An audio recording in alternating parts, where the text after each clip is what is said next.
Welcome back to my channel. তোমরা কেমন আছো? আশা করছি সবাই খুব ভালো আছো। তো আমি কালকে এসেছি বাপের বাড়ি, কালকে বিকালে এসেছি।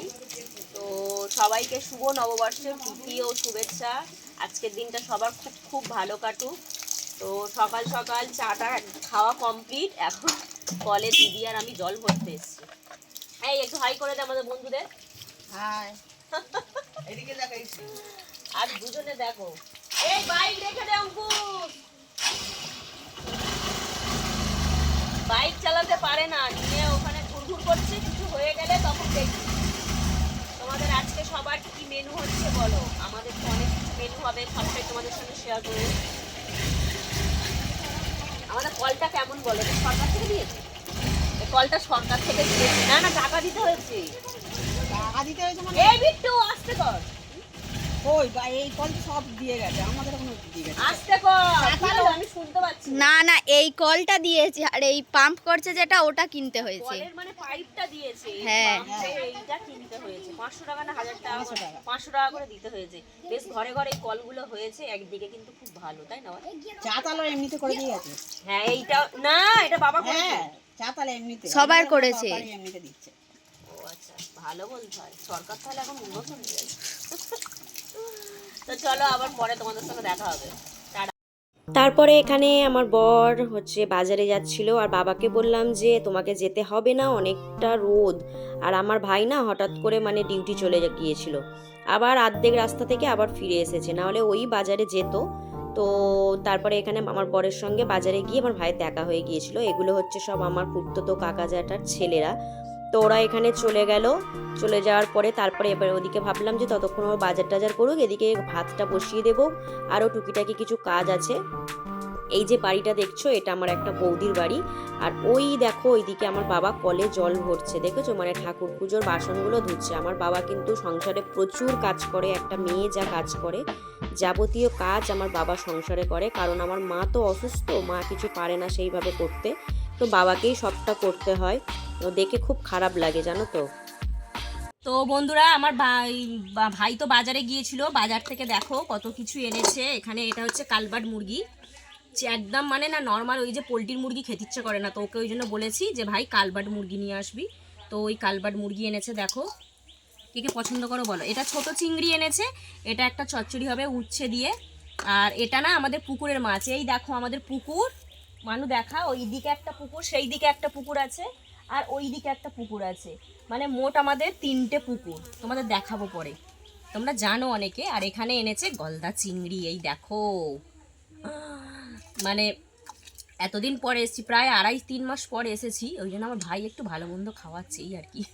তো এখন এগুলো পরিষ্কার করব। এখন বাজে প্রায় 10:30, কিছুই রান্না হয়নি, রান্না বান্না করব, এইগুলো সব ধোবো। তোমাদের সব কি কি মেনু হচ্ছে বলো? এত কিছু হবে, অলরেডি ডাল চাটনিটা বসিয়ে দিয়েছি। তো চলো এগুলো সব পরিষ্কার করে নিই, এখন আপাতত ধুই বাছি, আবার পরে দেখা হবে। টাটা। বলে বলে দিচ্ছি, ঢাল ঢাল বেশি করে কর। আজকে আমার মাকে তোমাদের দেখায়, এই দেখো কাপড়টা ঠিক করে পরো, এই দেখো ঠিক করে পরো। আমার মাকে তোমরা বলো না, অনেকে দেখবে, দেখেছো? আমার মা তো একদম হাঁটতে চলতে সেইভাবে পারে না। দেখো শাড়ি টাড়ি পরে আর বসে আছে বাবু সাহেব হয়ে। নে দেখি কতটা হয়েছে, নিয়ে আবার বাড়বে, বুঝলি? এই থাক, এখন আর দিস না, ওটা ভিজুক, ওটা ভিজবে। আর এখানে আমি রান্না করতে বসে গিয়েছি, এখানে এই উচ্ছে চচ্চড়িটা হচ্ছে, উচ্ছেটা ভেজে রেখেছি, এখনো চিকেন হবে, এখানে ডাল, অনেক কিছু হবে। চলো, তারপরে তো বাজার করে চলে এসেছিল, এখানে একদিকে চিকেনটা বসিয়ে দিয়েছি, কারণ এত কিছু রান্না জানো করতে সময় লাগে। দিদি বাবা সবাই মিলে হেল্প করেছে, আমি জাস্ট রান্নাটা করেছি বসে বসে। আর এখানে চিংড়ি মাছগুলো ভাবলাম কুকারে একেবারে মাংসটা বসিয়ে দিই। কেন বলো তো? এটা হচ্ছে কালবাট মুরগি, কে চেনো, যারা চেনো তারা অবশ্যই জানবে। মাটনের থেকেও মানে কি বলবো, এটা অন্তত 14-15টা সিটি মারতে হয়, তবে কিন্তু এই মাংসটা সিদ্ধ হয়। মানে নর্মালি তো করাতে হবেই না, কুকারে ছাড়া এই মাংসটা করাই যায় না কালবাট। আর দেশি মুরগি তো যেমন তেমন কালবাট মুরগিটাও সেম। আর দেখো এখানে মাংসটা আমার মোটামুটি কষানো হয়ে গিয়েছে। আর এদিকে বসিয়ে দিয়েছি চিংড়ি মাছের মালাইকারি। অলরেডি আমার শাক ভাজা, একটা সবজি, ডাল এগুলো হয়ে গিয়েছে। যেহেতু পয়লা বৈশাখ একটু 5 রকম খেতে হয়, আমাদের বাঙালিদের প্রত্যেকেরই নিয়ম আছে, সবাই জানো। আর এদিকে মালাইকারিটা করছি। আমার দিদিরা সবাই বলে আমি নাকি মালাইকারিটা ভালো বানাই। যাই হোক, তবে মোটামুটি বানাই। আমি হয়তো অত সুন্দর রান্না পারি না, তবে মোটামুটি বানানোর চেষ্টা করি।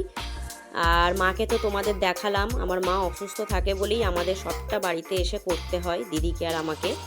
তারপরে রান্নাটা একটু বসিয়ে দিয়ে, এটা না আমার একটা কাকিমা হয়। তো দেখো এখানে কাকিমা অলরেডি রান্না করছে। কতটা বয়স হয়ে গিয়েছে, এই বয়সেও উনি কিন্তু নিজে হাতে রান্না করে খায়। বড় ছেলের জন্য রান্না করে, যেহেতু আমার এই কাকির মানে বড় ছেলের বউটা না চলে গিয়েছে, তো উনি ছেলের জন্য এখানে এদিকে রান্না করছে, আর ওদিকে ওনার ছোট ছেলের বউ শাশুড়ি রান্না করছে, এখানে বউ এই দেখো দুটো হাঁড়ি দুদিকে জ্বলছে, আলাদা খাচ্ছে। তোমার কি রান্না হচ্ছে বলো? এদিকে ও বাবা, এখন তো চিকেনই হয়নি। এই তো হাতে গেছে, আমি বসাবো কতক্ষণ যাবে, স্নান হয়ে গেছে, পুজো হয়ে গেছে। ও 5 রকম ভাজা বুঝি, আমারও চাটনি হয়ে যাবে। তোমরা তো অনেকক্ষণ বসিয়েছো গো, কোথায় আমাদের থেকে আগে তো। তখন খাবো বলে ডিম ভাজা হলো, আলু ভাজা হলো।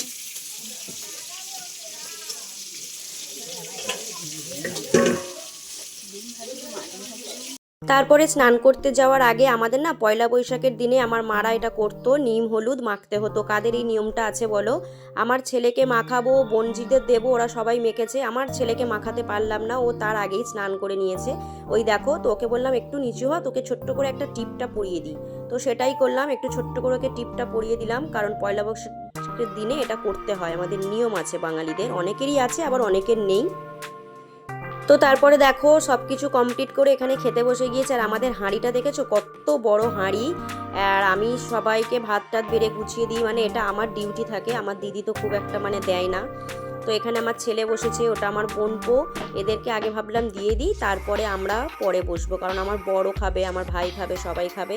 এখানে শাক ভাজা, এটা একটা উচ্ছে আলু চিংড়ি মাছ ডাঁটা দিয়ে একটা সবজি করেছিলাম সেটা। আর দেখে পরিমাণটা বুঝতে পারছো, অনেকটা পরিমাণই সব হয়েছে। আর এটা হচ্ছে আমার ওই যে বৌদিরা দেখালাম, ওর মেয়ে, তো ওকে খেতে বলা হয়েছিল, ও এখানে বসেছে। আর ভিডিও করছি বলে লজ্জা পাচ্ছে, ওরা ভিডিও করতে গেলেই এরকম করে। তো ওদের খাওয়া হয়ে গেলে তারপরে আমরা বসবো সবাই একসঙ্গে খেতে। আর একসঙ্গে বাপের বাড়ি এলে এই খাওয়াটুকু সত্যি খুব আনন্দ করি। তো চলো সবাই খেয়ে নিই, তারপরে পরে দেখা হচ্ছে। ওদের দুজনকে দুটো দাও তো, আইসক্রিম খাবো, আইসক্রিম। তুমি চিড়ে আমাকে দাও, বুঝতে পেরেছো? তুই কি খাবি? এই কোনটা খাবি বল? আমি খাবো না। এই নে, আর একটা দাও। এই খাবি? এই খাবি না? কি খাবি? কোনটা খাবি? এই নে। সারাদিন তো আমার ছবি তুললি নাকি? হ্যাঁ এই তো। দেখো যে কারবার খালি করে। দাও দাও আরো দাও। আর কি দেবো? ওই চিড়ে দেবো? দাও দেখি, সিমুই একটা দাও। তুমি কি খাবে মা? বৌদি কি খাবে? এ নাও নাও নাও নাও। আস্তে করে যাবে। আমি সিমুই খাবো, অনেকদিন খাইনি। কোন ছোটবেলায় সেই সিমুই আইসক্রিম এই চিড়ে চিড়ে চিড়ে তোমার কাছে খেতাম গো। কোন আমি ছোটবেলা থেকে এই দাদুকেই দেখছি। আমি এই খাবো না। আমাকে দিয়ে দাও না, চিড়েটা আমাকে দাও। এ বুলটি এরা এ বুলটি বটে পিয়া এরম করছে। আর একটা দাও অন্বেষা। এই ছুটকি এরম করছে। তো কত হলো বলো? 6টা মাঝে 2 4 6টা 30টা। দাঁড়াও খাই, তার পয়সা দিচ্ছি। তারপরে এখানে আমার দিদিরা বেরিয়ে পড়েছে, ওরা বাড়ি যাবে বলে, কারণ ওরা তো এসছে প্রায় 3-4 দিন হয়ে গেল। আর আবার কবে দু বোনের দেখা হবে, একটা দিনই দুজনে ছিলাম, আনন্দ করলাম। আমি ওই দিনটা যাইনি, বাড়িতেই ছিলাম। তো ওরা বাড়ি চলে যাচ্ছে, আমার ছেলেকে বারণ করছি যাস না, ও শুনছে না। সকাল থেকে নববর্ষের দিনে যেটুকু করেছি সেটুকুই তোমাদের সঙ্গে শেয়ার করলাম। বন্ধুরা, কেমন লাগলো আজকের এই ব্লগটি অবশ্যই কমেন্টে জানিও। তোমরা ভালো থেকো, সুস্থ থেকো, সাবধানে থেকো। দেখা হবে তোমাদের সঙ্গে নেক্সট কোনো একটি ব্লগে। আর নতুন বন্ধু যারা আছো, একটু আমার চ্যানেলটিকে তোমরা সাবস্ক্রাইব করে আমার পাশে থেকো, আর বেল আইকনটি অবশ্যই ক্লিক করে রেখো। তো চলো সবাইকে টাটা।